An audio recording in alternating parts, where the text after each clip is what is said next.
بسم اللہ الرحمن الرحیم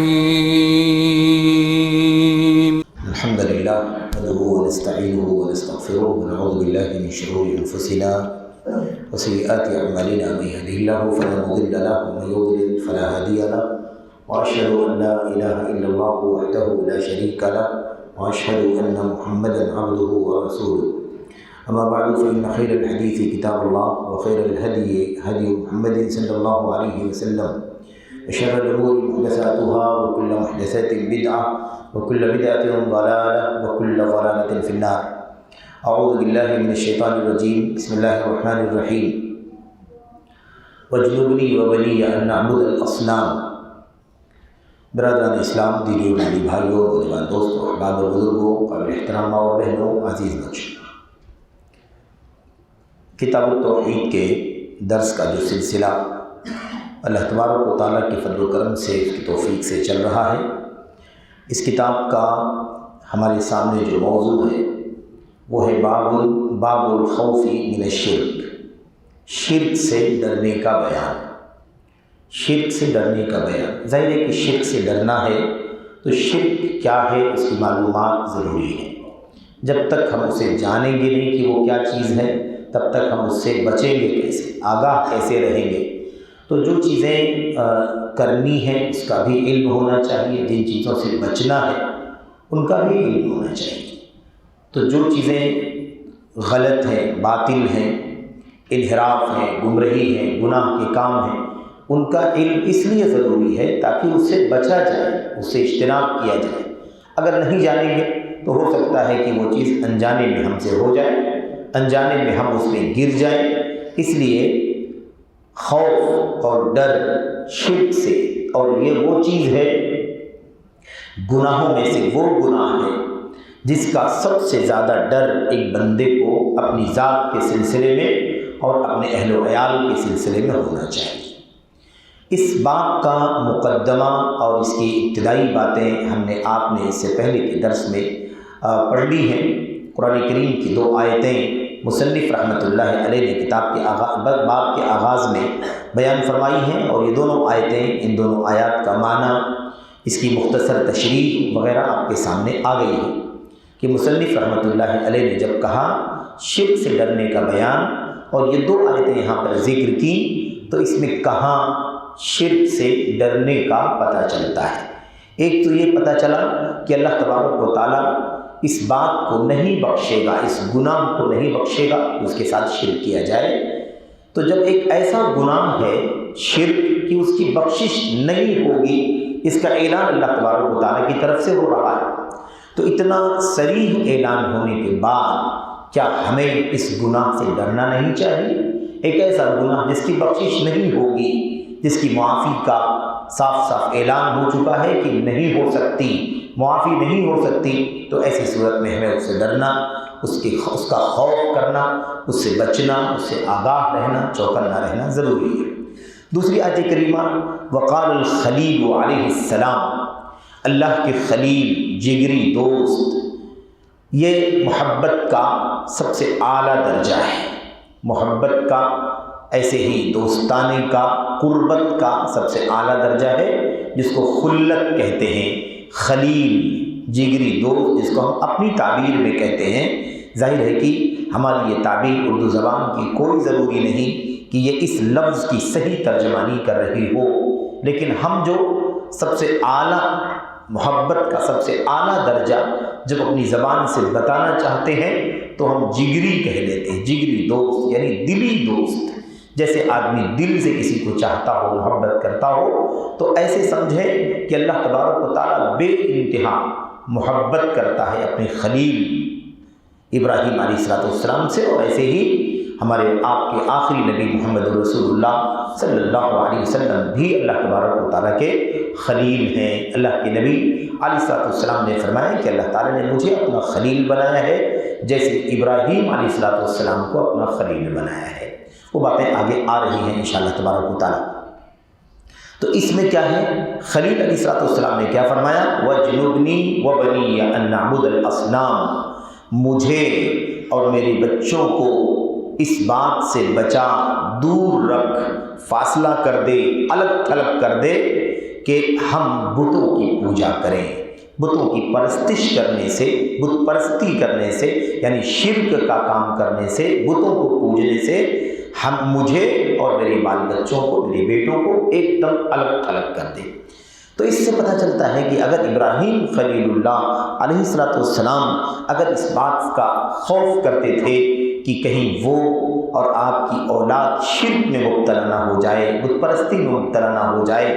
جبکہ ظاہر ہے کہ اللہ کے نبی علیہ السلام اور دیگر انبیاء علیہ السلام کے بارے میں ہم اس بات کو اچھی طرح سے جانتے ہیں کہ وہ اللہ تبارک و تعالیٰ کے سب سے مقرب بندے ہیں، تو ان کے بارے میں کیسے تصور کیا جا سکتا ہے کہ وہ شرک کریں گے؟ لیکن یہ ابراہیم علیہ السلام کا دعا کرنا کہ پروردگار اے رب مجھے اور میری اولاد کو اس بات سے دور کر، الگ تھلگ کر دے، دور کر دے، فاصلہ کر دے کہ ہم بتوں کی پوجا کریں، بتوں کی پرستش کریں، یہ اس بات کی دلیل ہے کہ اگر ابراہیم علیہ السلام کو اس بات کا ڈر ہے کہ وہ اور ان کی اولاد، ان کے بیٹے شرک اور بت پرستی میں مبتلا نہ ہو جائیں، تو پھر آپ اندازہ لگائیے کہ پھر ہمیں کتنا ڈرنے کی ضرورت ہے، ہمیں کتنا فکر مند ہونے کی ضرورت ہے۔ یہاں پر ایک بہت بنیادی بات ہے، وہ یہ ہے کہ ابراہیم علیہ السلام نے صرف اپنا تذکرہ نہیں فرمایا کہ اللہ مجھے بت پرستی سے بچا، بلکہ آپ نے اپنی اولاد کا تذکرہ فرمایا، مجھے اور میری اولاد کو، میرے بال بچوں کو، میرے بیٹوں کو کیا کر، اے اللہ دور کر دے، ایک دم ایک کنارے ہمیں، مجھے اور میرے بچوں کو، اور دوسری طرف بالکل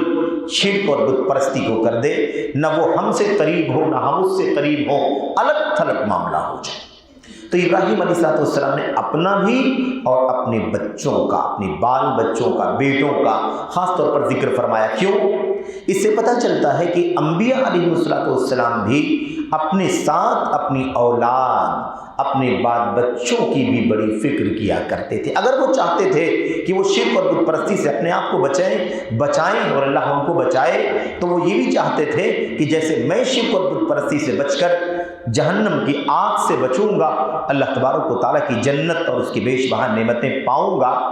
ایسے ہی وہ خاص طور پر چاہتے تھے کہ میری اولاد بھی جنت میں جائے، میری اولاد بھی جہنم سے بچے، میری اولاد بھی شرک سے، بت پرستی سے، کفر سے، بدعقیدگی سے اپنے کو بچائے، اور اللہ تبارک و تعالیٰ سے دعا بھی کرتے تھے اللہ تعالیٰ ہمیں اور ہمارے بال بچوں کو اس سے دور کر دے۔ تو اس سے یہ بات واضح ہوتی ہے، انسان کی ذمہ داری ہے کہ اپنے ماتحتوں کی فکر کرے، اپنے ماتحتوں کی فکر کرے۔ ماتحت، اس کے ماتحت کون ہیں؟ اس کے بال بچے ہیں، اس کا بیٹا ہے، اس کی بیٹی ہے، اس کی بیوی ہے، اس کے اہل و عیال ہیں، اس کے دیگر اہل خانہ ہیں، جو بھی اس کے ماتحت ہیں، وہ سب کے سب اس بات کی ذمہ داری ہے کہ وہ سب کوئی فکر کرے۔ اور یہ اللہ تبارک و تعالیٰ کے کلام کی وہ آیت کریمہ جس میں اللہ تبارک و تعالیٰ فرماتا ہے یا ایھا الذین آمنوا قوا انفسکم واہلیکم نارا وقودها الناس والحجارہ علیہا ملائکۃ غلاظ شداد لا یعصون اللہ ما امرهم ویفعلون ما یؤمرون۔ کیا کہا اللہ تبارک و تعالیٰ نے؟ قوا انفسکم، اپنے آپ کو بچاؤ، وَأَهْلِيكُمْ، اور اپنے بال بچوں کو، اہل و عیال کو بچاؤ، کس سے؟ نارن، جہنم کی آگ سے،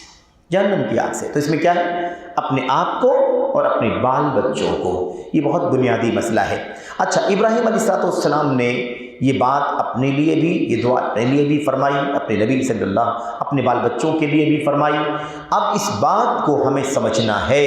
کہ سب سے زیادہ جس بات کی فکر ہونی چاہیے انسان کو اپنی ذات کے لیے اور اپنے بال بچوں کے لیے، وہ صحیح ایمان و عقیدے کی فکر ہونی چاہیے۔ اور کوئی کمی، خلل، کوتاہی ہے نا، اگر رہے تو رہ بھی جائے، بعد میں اس کی اصلاح ہو جائے گی، لیکن سب سے زیادہ جس بات کی فکر ہونی چاہیے وہ یہ کہ اللہ میرا ایمان سلامت رہے، میری توحید سلامت رہے، میرے بال بچوں کی توحید سلامت رہے، میں شرک سے، بت پرستی سے بچوں، اور میرے بال بچے بھی شرک اور بت پرستی سے بچیں۔ اس بات کی فکر سب سے زیادہ ہونی چاہیے، کیونکہ یہ وہ چیز ہے کہ اگر یہ چیز فوت ہو گئی، ہمارا عقیدہ بگڑا ہوا رہا، ہمارے بال بچوں کا عقیدہ بگڑا ہوا رہا، ہمارے یہاں شرک کی ملاوٹ رہی، ہمارے بال بچوں کے یہاں شرک کی ملاوٹ رہی، تو ہماری نیکیاں چاہے وہ بڑی سی بڑی نیکیاں ہوں، ہمارا کلمہ توحید بھی کیونکہ شرک ہے تو صرف زبان سے کلمہ پڑھنے کا کوئی فائدہ نہیں ہے، زبان سے لا الہ الا اللہ اور لا محمد رسول اللہ کی شہادت دینا، گواہی دینا ظاہر ہے کہ ہمارے لیے کارآمد نہیں ہوگا، اور ساتھ ہی ساتھ ہماری نمازیں، ہمارے روزے، ہماری صدقات و زکوٰۃ، ہماری نذر و نیاز قربانیاں، ہمارے حج و عمرے اور ساری عبادتیں اللہ تبارک و تعالیٰ اسے اکارت کر دے گا، ضائع کر دے گا، برباد کر دے گا۔ اس لیے تربیت کے راستے میں، تربیت کے میدان میں سب سے پہلے ایک ماں باپ کو جس بات کی فکر کرنے کی ضرورت ہے اپنی بال بچوں کے تئیں، وہ ان کی ایمانی تربیت ہے، ان کے دین کی تربیت، ان کے عقیدے کی تربیت، ان کو شرک سے، کفر سے بچانا، ان کو خالص توحید کے سانچے میں ڈھالنا، یہ سب سے بڑی ذمہ داری، یہ سب سے پہلی ذمہ داری ہے، سب سے پہلی ذمہ داری ہے، کیونکہ اگر اس کو ڈیلے کر دیا گیا اور ساری چیزیں سمجھا دی گئی، بتا دی گئی، ہم نماز پڑھیں، بچے نماز کی پابندی کریں، بچے روزے اور ایسے ہی صدقات و خیرات کا اہتمام کریں، سب کچھ کریں، دیگر نیکیوں کے کام کریں، دیگر کار خیر کریں، بڑھ چڑھ کر کے حصہ لیں، لیکن عقیدہ بگڑا ہوا ہو، توحید کے اندر خلل ہو، شرک ہو، قبر پرستی ہو، مزار پرستی ہو، اولیاء سے دعائی دینا ہو، ان سے فریاد کرنا ہو، ان کی پناہ مانگنا ہو، ان سے مدد طلب کرنا ہو، ان سے اولاد کا، ان سے رزق کا، ان سے کامیابی کا، ان سے نجات کا وغیرہ سوال کرنا ہو، تو آپ بتائیے کہ پھر انسانی زندگی کی ساری نیکیاں اس بدعقیدگی کی بنیاد پر ضائع اور برباد ہو جائیں گی یا نہیں ہو جائیں گی؟ وَقَدِمْنَا إِلَى مَا عَمِلُوا مِنْ عَمَلٍ فَجَعَلْنَاهُ هَبَاءً مَنْثُورًا۔ اللہ تبارک و تعالیٰ نے فرمایا ان لوگوں نے جن کے عقیدے کے اندر شرک موجود ہے، عقیدے کا فساد موجود ہے، ان لوگوں نے زندگی میں جتنا عمل کیا ہوگا، جتنی نیکیاں، جتنا کار خیر کیا ہوگا، اجر ثواب پن کا کام کیا ہوگا، ہم ان کی ساری نیکیوں کی طرف، اعمال کی طرف آئیں گے، فَجَعَلْنَاهُ هَبَاءً مَنْثُورًا، اور ان کی ساری نیکیوں کو اڑتے ہوئے، بکھرے ہوئے دھول کے ذرات کی طرح بنا دیں گے۔ ہباء منصورا، اڑتے ہوئے، بکھرے ہوئے دھول کے ذرات، جیسے گرد اڑتا ہے، جیسے ذرات تیر رہے ہیں، اڑ رہے ہیں، کوئی قیمت نہیں ہے ان کی، ایسے ہی ان کی زندگی کے سارے اعمال کو ہم کر دیں گے۔ آپ کو یاد ہے حضرت ام المومنین عائشہ صدیقہ رضی اللہ تعالیٰ عنہا نے نبی کریم صلی اللہ علیہ وسلم سے پوچھا تھا، کہا تھا اللہ کے نبی وہ عبداللہ بن جدعان، اور بہت معروف نام ہے تاریخ کا، عرب کے لوگوں کا ایک معروف نام، اس سے پہلے بھی واقعہ ہم نے سنا ہے، پڑھا ہے۔ یہ عبداللہ بن جدعان اپنے وقت میں بڑا دینداتا، سخی، فیاض اور معتبر شخص مانا جاتا تھا۔ کوئی میٹنگ ہو رہی ہے تو اس کے گھر پہ ہو رہی ہے، کوئی پنچایت ہو رہی ہے، کوئی رائے مشورہ ہے، اس کے یہاں ہو رہا ہے، بڑے حاجیوں کی خدمت کرنے والا آدمی، کھلانے پلانے، ہے نا، کھانے پینے کا انتظام، دیگر چیزوں کا انتظام۔ لیکن ام المومنین عائشہ صدیقہ رضی اللہ تعالیٰ عنہا نے اللہ کے نبی سے پوچھا، اللہ کے نبی جو کچھ نیکیاں اس نے اچھے کام کیے ہیں، کیا اسے وہ نیکیاں، اس کے وہ اچھے کام کل قیامت کے دن نفع دیں گے، اس کے کام آئیں گے؟ تو اللہ کے نبی صلی اللہ علیہ وسلم نے فرمایا ام المومنین عائشہ صدیقہ رضی اللہ تعالیٰ عنہا سے، لا ينفعه ذلك، عائشہ یہ ساری نیکیاں، سارے اچھے کام جو اس نے کھلائے پلائے، حاجیوں کی خدمت کی، سب کچھ لٹاتا رہا، پیسے خرچ کرتا رہا، سب کچھ تو کیا ہے، لیکن یہ چیزیں، یہ ساری اچھائیاں، نیکیاں کل قیامت کے دن اس کے کچھ کام نہ آئیں گی، اس کے کچھ کام نہ آئیں گی۔ اللہ تبارک و تعالیٰ نے ابو لہب کے بارے میں کیا فرمایا؟ تبت یدا ابی لہب وتب ما اغنی عنہ مالہ وما کسب، اس کے کچھ کام نہیں آیا، اس کا مال اور اس کی کمائی، ما اغنی عنہ مالہ وما کسب۔ قیامت کے دن یہاں اللہ تعالیٰ نے فرمایا اس کا مال، کمائی، اس کا مقام، مرتبہ، اسٹیٹس کی اور کچھ کام نہیں، نہ دنیا میں کام آئے گا اور نہ آخرت میں کام آئے گا۔ اللہ کا عذاب اگر کسی کو گھیر لے تو دنیا میں اس کی کوئی دولت، اس کے مال، اس کی اسباب سے کچھ بھی اسے فائدہ نہیں ہوگا، بلکہ اللہ تبارک و تعالیٰ اپنے عذاب کی لپیٹ میں اسے لے لے گا، اور قیامت کے دن بھی اس کے کچھ کام نہیں آ سکتے، اس کی دولت، اس کا مال۔ بلکہ اللہ تبارک و تعالیٰ نے قرآن کریم میں اس بات کو بار بار بیان فرمایا ہے کہ قیامت کے دن مشرکین کفار کیا چاہیں گے؟ لو یفتدی من عذاب یومئذ ببنی، مشرکین کفار جن لوگوں نے شرک کیا، کفر کیا، وہ کل قیامت کے دن اس بات کی تمنا کریں گے، چاہت کریں گے کہ جہنم کے عذاب سے نجات ملنے کے لیے، فدیہ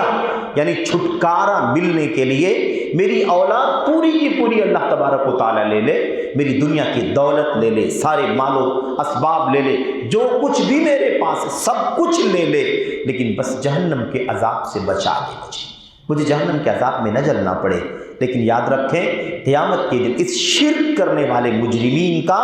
کوئی بھی فدیہ نہیں ہوگا، چھٹکارا پانے کے لیے، چھٹکارا دلانے کے لیے کوئی بھی سبب نہیں ہوگا۔ قرآن کریم کی کتنی آیتوں میں ہم قرآن کی تلاوت کرتے ہیں، اس کے دوران وہ آیتیں آتی ہیں، اللہ تبارک و تعالیٰ فرماتا ہے نہ تو شفاعت، نہ تو عادل، اور نہ تو فدیہ، کچھ بھی نہیں، نہ تو کسی کی سفارش کام آئے گی، نہ تو عادل یعنی وہی فدیہ بدلے میں کوئی چیز دینا، یہ کسی کو کوئی چیز، کسی کو کچھ کام آئے گا، اور نہ تو کسی دوست، یار، مددگار کی کوئی گنجائش ہوگی، اور نہ کوئی مدد کرنے کے لیے آگے آئے گا۔ وَلَا يَسْأَلُ حَمِيمٌ حَمِيمًا، کوئی بھی جگری دوست، گرم جوش دوست، جو دوست ہوتا ہے نا، ایک دوست دوسرے دوست کے لیے بہت جذباتی ہوتا ہے، اس کے خلاف کوئی کھڑا ہو جائے تو اس کے دفاع کے لیے وہ گرم ہو جاتا ہے۔ اللہ نے فرمایا کوئی بھی دوست کسی دوست کے کام نہیں آئے گا، کوئی کسی کو پوچھے تک کا نہیں۔ مسئلہ یہ ہے کہ اس عقیدے کے فساد کے ساتھ اللہ تبارک و تعالیٰ کے یہاں جنت حرام کر دی گئی ہے، جہنم واجب کر دی گئی ہے، تو پھر اس کے بعد کچھ بھی باقی نہیں بچتا۔ تو ابراہیم خلیل اللہ علیہ السلام کا آپ سوچیں اپنے بال بچوں کے لیے یہ دعا کرنا کہ مجھے بھی اور میرے اولاد کو بھی بت پرستی سے بچانا، اس بات کی دعوت ہے۔ آیت کریمہ اس بات کا پیغام دے رہی ہے کہ ہمیں بھی شرک سے، بت پرستی سے، بدعقیدگی سے بے انتہا ڈرنے کی ضرورت ہے۔ اگر ابراہیم خلیل اللہ ڈر سکتے ہیں جو امام التوحید ہیں، امام الحنفاء ہیں، تو پھر ہم کو آپ کو کتنا ڈرنے کی ضرورت ہے۔ اور ویسے بھی اس امت اور اس امت کے نبی کو اللہ تبارک و تعالیٰ نے فرمایا کہ آپ کے لیے ابراہیم خلیل اللہ علیہ السلام کی زندگی میں بہترین آئیڈیل ہے، اور اس آئیڈیل کی فہرست میں سب سے پہلے یہ عقیدے اور ایمان کا مسئلہ ہے، یہ عقیدے اور ایمان کا مسئلہ، شرک سے، کفر سے دوری، اور شرک اور کفر سے بیزاری، بائیکاٹ، قطع تعلق، اور ایسے ہی مشرکین سے اور کفار سے بھی بیزاری اور قطع تعلق۔ یہ ابراہیم خلیل اللہ علیہ السلام کا میرے بھائیوں ہم سب کے لیے اسوہ ہے، اور ہم سب کو اللہ تبارک و تعالیٰ نے حکم دیا ہے کہ ہم اس اسوے کی پیروی کریں، اس اسوے پر چلیں، اور یہ سب سے پہلی مثال ہے جسے اللہ تبارک و تعالیٰ نے اپنے کلام کے اندر بیان فرمایا۔ تو ان آیتوں کے سلسلے میں یہ بنیادی باتیں تو ہو گئی، اس کے بعد آئیے ہم دیکھتے ہیں ان آیتوں سے کون سی باتیں معلوم پڑتی ہیں، کون سے مسائل ہمارے سامنے آتے ہیں۔ سب سے پہلی بات یہ معلوم پڑتی ہے کہ شرک سب سے اعظم، سنگین ترین، سب سے زیادہ سنگین ترین گناہ ہے، سب سے زیادہ خطرناک قسم کا گناہ ہے، بڑا یعنی سب سے بڑا اور سب سے زیادہ خطرناک، کیونکہ اللہ تبارک و تعالیٰ نے اس بات کا اعلان کر دیا ہے کہ اس گناہ کو نہیں بخشے گا، اس گناہ کی مغفرت نہیں فرمائے گا۔ تو اب شرک کر کے کوئی شخص اللہ تعالیٰ کے سامنے حاضر ہو تو اللہ تبارک و تعالیٰ کی بخشش سے، مغفرت سے محرومی۔ ہم دنیا کے ہر گناہ کے بارے میں اس بات کو جانتے ہیں کہ اللہ تبارک و تعالیٰ کے سامنے ہاتھ اٹھ جائے تو اللہ تبارک و تعالیٰ معاف فرما دے۔ شرک بھی اگر جیتے جی انسان نے توبہ کر لیا، اللہ تعالیٰ سے مغفرت کا سوال کر لیا تو اللہ تبارک و تعالیٰ معاف فرما دے گا اسے، لیکن اگر شرک کرتا ہوا دنیا سے چلا جائے، موت ہو جائے اسی حال میں، تو ایسی صورت پہ پھر اس کی بخشش نہیں ہو سکتی۔ یہ ایک دم اٹل مسئلہ ہے، ایک دم طے شدہ فیصلہ ہے، کیونکہ یہ حق رب ذوالجلال کا ہے، یہ عقیدہ توحید اللہ تبارک و تعالیٰ کی ذات کا حق ہے، اس لیے اس حق کی کوتاہی کو اللہ تبارک و تعالیٰ معاف نہیں فرمائے گا۔ بقیہ دیگر جو چیزیں ہیں، دیگر جو اعمال اللہ تبارک و تعالیٰ کے حقوق سے تعلق رکھتے ہیں، فرائض ہیں دین کے، واجبات ہیں، یا اور دیگر چیزیں ہیں، ان تمام چیزوں میں اللہ تبارک و تعالیٰ کا اختیار ہے۔ وہ مسئلہ آگے آ رہا ہے کہ اللہ تبارک و تعالیٰ چاہے گا تو بخش دے گا، چاہے گا تو عذاب دے دے گا، چاہے گا تو سفارشیوں کی سفارش کے ذریعے سے اللہ تبارک و تعالیٰ معاف فرما دے گا۔ اچھا، تو جو شخص بغیر توبہ کیے ہوئے شرک سے، کفر سے بغیر توبہ کیے ہوئے مر گیا، اس کو اللہ تبارک و تعالیٰ نہیں بخشے گا۔ پہلی بات یہ معلوم پڑی، اور آیت کریمہ سے، پہلی آیت کریمہ سے معلوم پڑی۔ اسی پہلی آیت کریمہ سے دوسری بات جو ہمیں معلوم پڑی وہ کیا ہے؟ شرک کے علاوہ جو گناہ ہیں، اگر توبہ کر چکا ہے دنیا میں تو پھر مسئلہ ختم ہو چکا ہے، لیکن اگر توبہ نہیں کیا ہے، شرک کے علاوہ گناہ، انسان نماز میں کوتاہی کر رہا ہے، نماز نہیں پڑھ رہا ہے، انسان روزے میں کوتاہی کر رہا ہے، انسان زکوٰۃ میں کوتاہی کر رہا ہے، انسان حج عمرے میں کوتاہی کر رہا ہے، دیگر فرائض و واجبات میں کوتاہی کر رہا ہے، تو کیا کہا؟ دوسرا مسئلہ کیا معلوم پڑا؟ شرک کے علاوہ جو گناہ ہیں، اگر بندے نے اس سے توبہ نہیں کیا ہوگا تو وہ اللہ تبارک و تعالیٰ کی مشیت، اللہ کے ارادے کے تحت ہوگا، اللہ کی چاہت، اس کی مشیت کے تحت ہوگا۔ اب اللہ تبارک و تعالیٰ کی مرضی ہے، یعنی اللہ تبارک و تعالیٰ کی چاہت ہے، اس کا ارادہ ہے، وہ اگر چاہے گا تو اللہ تعالیٰ اپنے فضل و کرم سے اسے بخش دے گا، معاف فرما دے گا، اور اگر اللہ تبارک و تعالیٰ چاہے گا تو اسے اللہ تبارک و تعالیٰ اپنے فضل و کرم سے نہیں بخشنا چاہے گا تو اسے جہنم کی آگ میں ڈال دے گا، اور اسے اتنی سزا جہنم کی آگ میں مل جائے گی جتنی سزا اسے انصاف کے ساتھ ملنی چاہیے، تو اتنی سزا ملنے کے بعد پھر اللہ تبارک و تعالیٰ اسے جہنم سے نجات دے دے گا، اور پھر وہ جنت میں داخل کیا جائے گا، کیونکہ ہمیشہ جہنم میں نہیں رہے گا، کیونکہ اس نے شرک سے توبہ کر لیا ہے۔ شرک نہیں کیا ہے یا شرک کیا تھا تو توبہ کر لیا ہے، دوسرے گناہ ہیں اس کے ذمے، اس کے بارے میں یہ بات ہو رہی ہے اور یہ فیصلہ ہے۔ اور تیسری چیز کیا ہے؟ اگر اللہ تبارک و تعالیٰ چاہے گا، بات آ گئی کہ اگر اللہ تعالیٰ چاہے گا تو بغیر توبے کے اپنے فضل سے معاف کر دے گا، چاہے گا تو اللہ تبارک و تعالیٰ عذاب دے گا۔ اور تیسری چیز کیا ہے؟ اگر اللہ تبارک و تعالیٰ چاہے گا تو کسی سفارشی کو اس کے حق میں سفارش کرنے کی اجازت دے گا، اور وہ اس کے حق میں سفارش کر دے گا، اور اللہ تبارک و تعالیٰ اس کی سفارش کو قبول کر لے گا، تو اس کے نتیجے میں بھی اس کو چھٹکارا مل جائے گا، اسے معافی حاصل ہو جائے گی۔ یہ ہے اس سلسلے کی تفصیل۔ یہاں ایک بات خاص طور پر یاد رکھنے کی ہے، وہ یہ ہے کہ دیکھیے صلاۃ کا جو مسئلہ ہے نا، نماز کے مسئلے میں دلائل اتنے سنگین ہیں، اتنے خطرناک ہیں کہ امت کے علماء کا ایک طبقہ سلف سے لے کر کے خلف تک، پورے ماضی سے لے کر کے حاضر تک، اہل علم کا ایک طبقہ اس بات کا قائل ہے کہ نماز کو جان بوجھ کر چھوڑ دینے والا بھی دائرہ اسلام سے کیا ہوتا ہے؟ خارج ہو جاتا ہے۔ یعنی میں یہ سنگینی بتانے کے لیے، اپنی ذات کو اور آپ تک پہنچانے کے لیے یہ بات عرض کر رہا ہوں، میں یہ نہیں صاف کر رہا ہوں، یعنی ایک قول فائنل نہیں آپ کے سامنے کہہ رہا ہوں کہ بے نمازی یا ترک نماز کرنے والا، نماز چھوڑ دینے والا جان بوجھ کر کے وہ کافر ہو جاتا ہے۔ میں یہ حتمی ایک قول آپ کے سامنے نہیں بیان کر رہا ہوں، میں کہہ رہا ہوں کہ اس سلسلے میں اہل علم کے سلف سے لے کے خلف تک دو موقف ہیں۔ ایک طبقہ کہتا ہے کہ نماز کا ترک کرنے والا جان بوجھ کر، ایک آدمی نماز کو نہ مانے، اس کا انکار کرے، اس کی بات الگ ہے کہ وہ تو کافر ہو جائے گا، لیکن ایک آدمی نماز کو مانتا ہے کہ دین اسلام کا فریضہ ہے، لیکن اس کے بعد سستی، کوتاہی، کاہلی، غفلت، دنیا، مصروفیت ہے نا، ان تمام چیزوں کی وجہ سے وہ نماز چھوڑ دیتا ہے، ترک کرتا ہے، کبھی پڑھتا ہے، کبھی نہیں پڑھتا، کبھی 5 نماز میں سے 2 نمازیں پڑھتا ہے، کبھی 3 پڑھتا ہے، کبھی ہفتے میں 1 دن 2 دن پڑھتا ہے، کبھی صرف اور صرف جمعے کی نماز بعض لوگ پڑھتے ہیں، بقیہ نمازیں نہیں پڑھتے وغیرہ۔ اس قسم کی جو نمازیں چھوڑنے والے لوگ ہیں، ایک طبقہ سلف سے خلف تک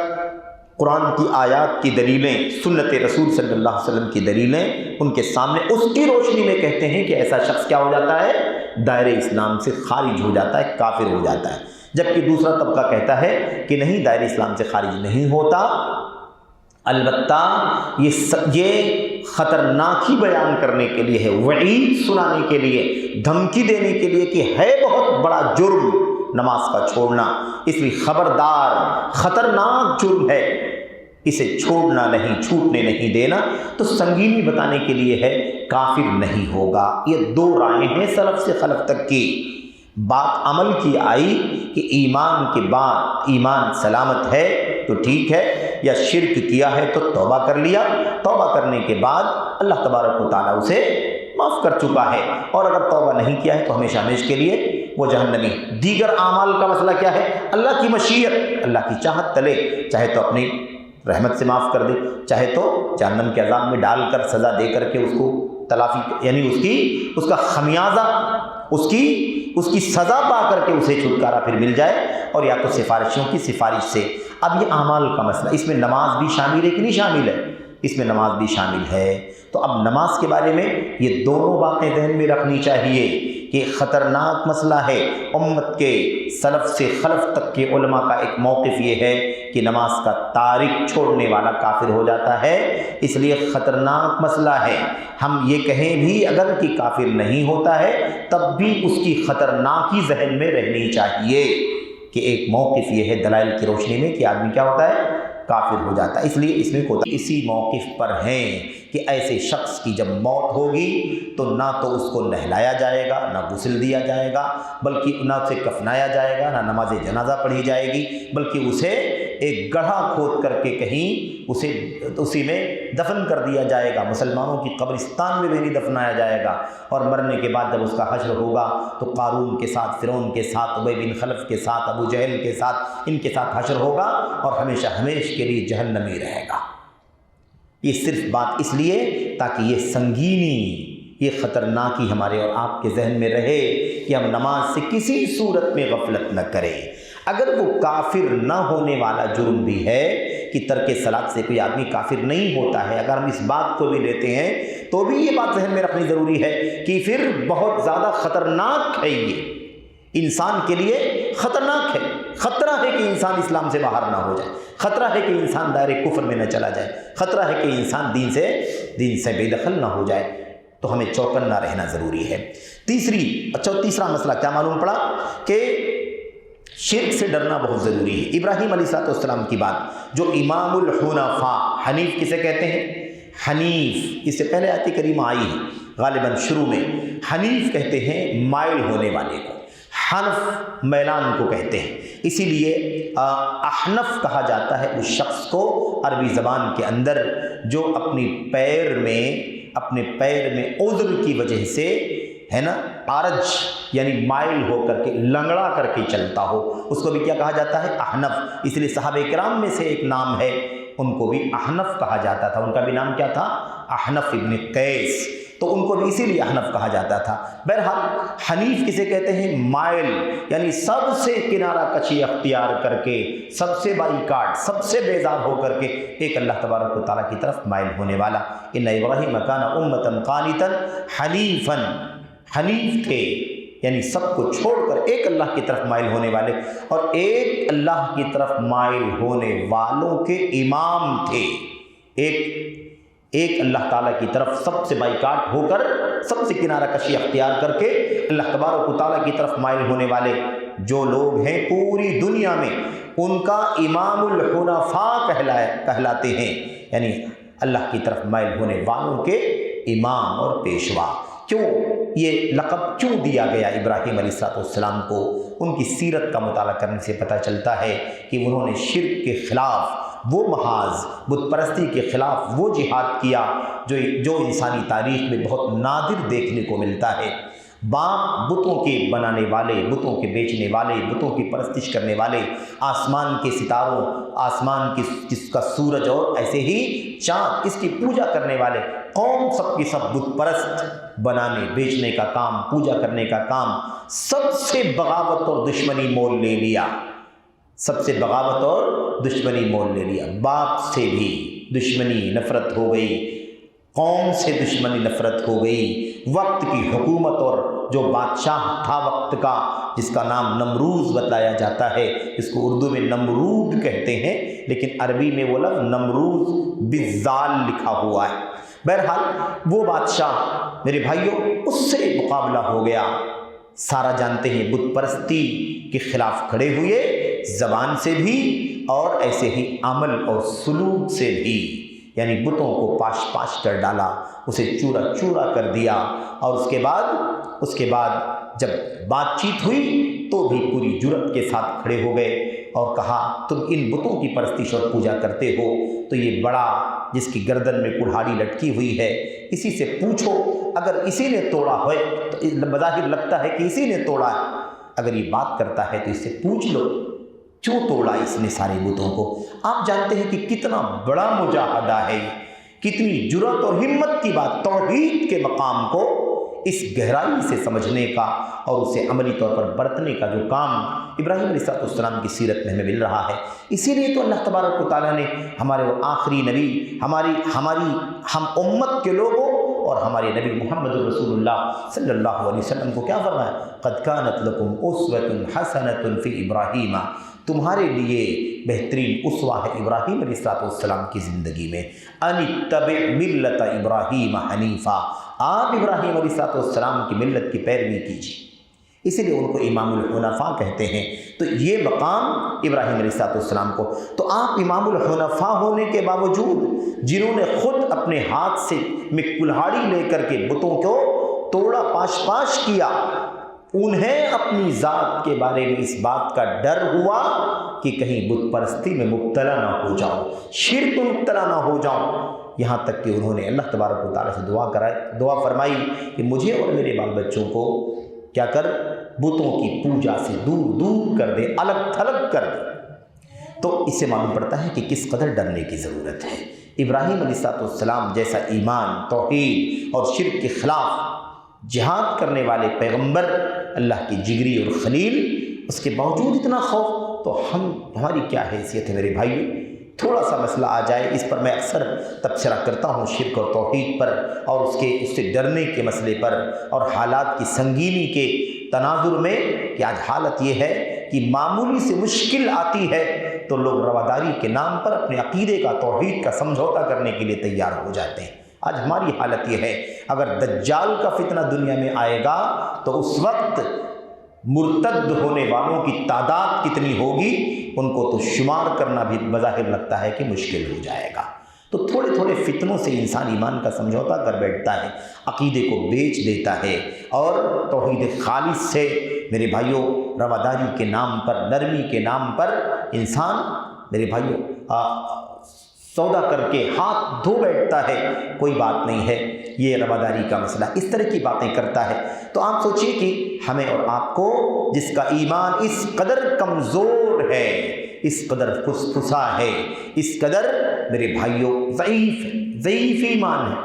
ہمیں کتنا اللہ تبارک و تعالیٰ سے اس بات کی دعا کرنی چاہیے کہ اللہ ہم کو، ہماری اولاد کو، ہمارے ماتحتوں کو، قوم کو، ملت کے لوگوں کو شرک سے، بت پرستی سے اللہ تبارک و تعالیٰ بچائے۔